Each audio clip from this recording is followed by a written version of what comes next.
اللہ تعالیٰ عنہ بیان کرتے ہیں کہ رسول اللہ صلی اللہ علیہ وسلم نے فرمایا جب مومن پر موت کا وقت آتا ہے تو اس کے پاس رحمت کے فرشتے ریشم لے کر آتے ہیں.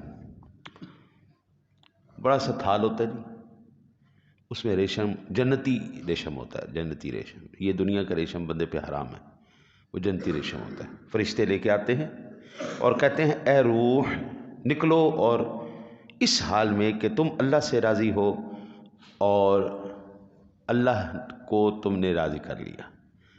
اللہ تم سے راضی ہو گیا، تم نے اللہ کو راضی کر لیا. اس حالت میں سبحان اللہ سبحان اللہ. اللہ تعالیٰ آپ کو مجھے بھی یہ خوشخبری نصیب فرمائے کہ جس وقت ہماری روح پرواز کر رہی ہو اس وقت فرشتے بھی اسی طرح اسی پروٹوکول کے ساتھ ہمارے پاس بھی آئیں اور ہمیں بھی یہی خوشخبری دیں کہ اے میرے بندے چلے اس حال میں کہ تو نے رب کو راضی کر دیا، رب تجھ سے راضی ہو گیا.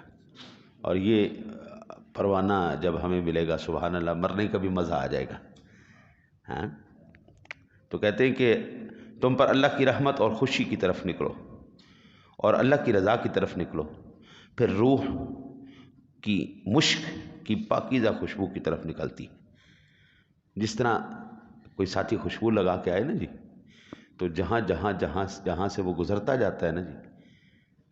میں آپ کو واقعہ سنا، میں یہاں سے جا رہا محفل پاک، مجھے ایک بندے نے موٹر سائیکل دو موٹر سائیکل پہ آئے ساتھی، پہلے تھوڑی دیر میرے ساتھ چلے پھر مجھے روک لیا.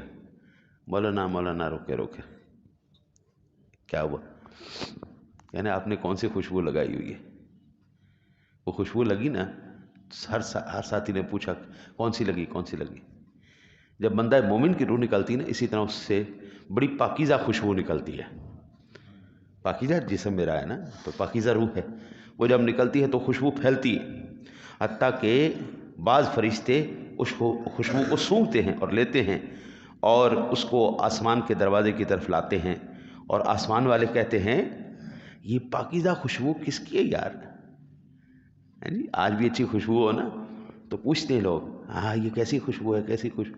تو فرشتے بھی پوچھتے سبحان اللہ یہ کیسی خوشبو آ رہی ہے یار، یہ کیسی خوشبو ہے جو زمین کی طرف سے آ رہی ہے.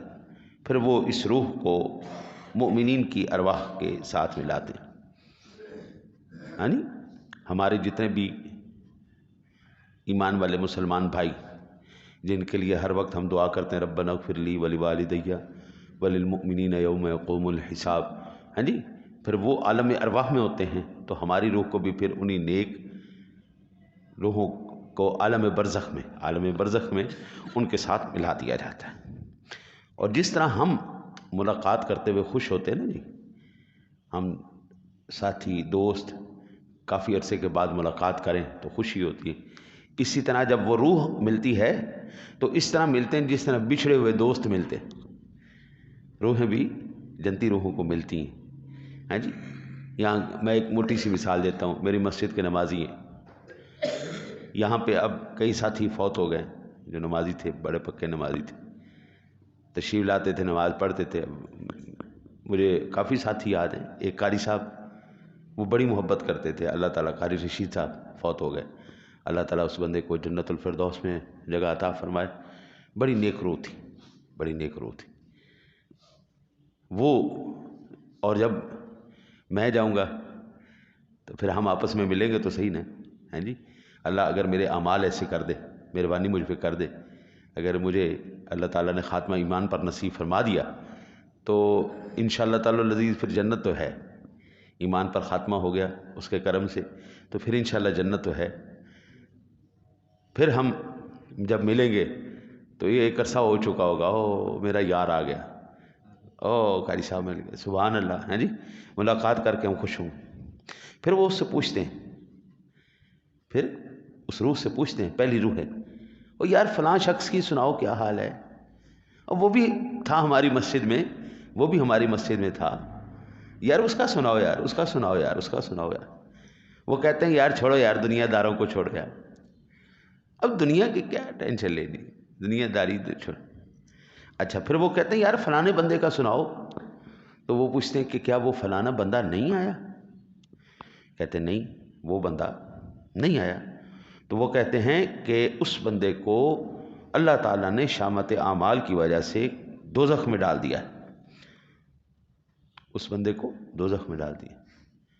حضرت صاحب آج آج دنیا کا قانون ایسا ہے، جس کو چاہے اٹھا کے جہنم میں جیل میں پھینک دو، جس کو چاہے آزاد کر دو، لیکن وہ نظام ایسا نہیں ہے، نا نا نا۔ اس نظام کے اندر بابا چلنی وہی ہے جو اللہ کی مرضی ہے۔ اعمال نیک ہیں تو یہی ہوگا جو میں نے آپ کو ابھی عرض کیا، اور اگر خدا نہ خواستہ برے اعمال ہوئے تو کیا ہوگا؟ اگر اللہ نہ کرے